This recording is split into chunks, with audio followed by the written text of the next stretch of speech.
1652. Cornelius Funterbunk of Exeter was seen in the dead of night running down the high street, proclaiming, "I have seen with thine own eyes the appearance in person of a monk." He wore a robe made of the finest cloth, the finest and darkest cloth, cloth that was as dark as night itself. And he shuffled towards me, as I was trapped in an alleyway with two entrances, one on either side, and he approached slowly and ever slowly. Cornelius went on in his description while running along the high street, very long high street in Exeter. While the monk was taking a very long time to approach him, he took a moment to turn and flee in the opposite direction, he said, of the monk, which was an important detail. And while he was running away from the monk, he turned his head back, to declare, "Thou wilt not catch me this evening, O monk." Then Cornelius went on, "I have tried all manner of deterrence, but still it follows, does the monk. And I am now all out of salt to cast over thine shoulder." A woman called from a window along the high street, and she yelled out, "From which shoulder didst thou cast thine salt?" "Why, of course, the right," said Cornelius, scoffing somewhat. "No," said the woman, equally disparagingly so. "No, it should have been the left." "You foolish man."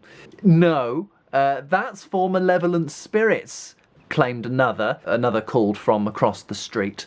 "For monks, mate, you want to have a string of garlic around thy neck." "No," cried another from above the upper floor. "No, a string of garlic around thy neck would serve only to deter the likes of vampires or the undead, or both. What you want to do, Cornelius," as Cornelius is still running away from the monk, which was not visible quite yet in the fog and mist of this Tudor age Exeter fog.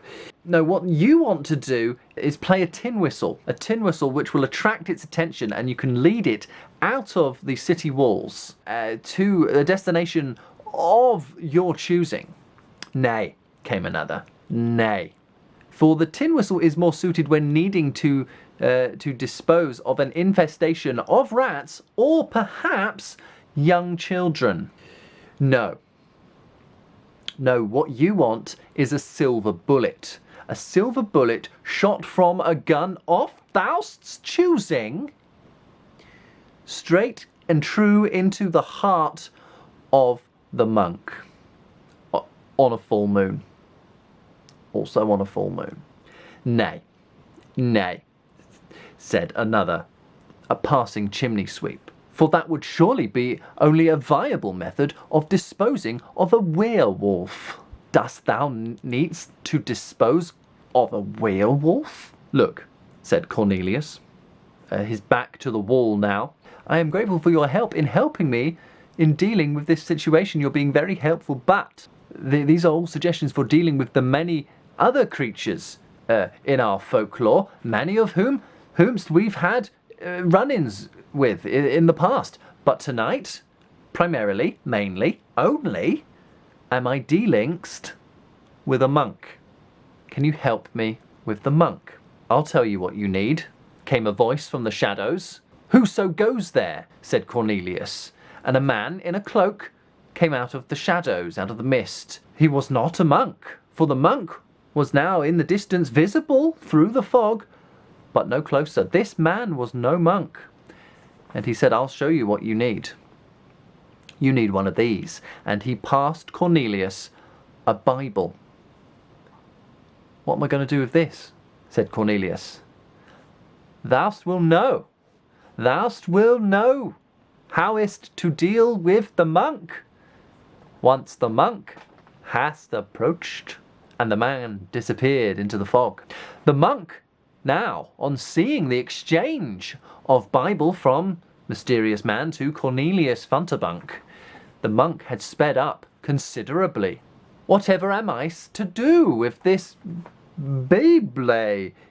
And Cornelius put the Bible down on the ground, and the monk was drawn almost like a magnet to the Bible. It leant down to pick it up, and as it did, a gang of vigilantes came bursting out of the houses, out of doors, windows, out of the sewers, from the rooftops, and they all descended on the monk, armed with their torches and pitchforks, guns loaded with silver bullet, rings of fire and salt, and tin whistles, and they chased the monk. They chased the monk out of the city walls into the woods, where it was never seen again.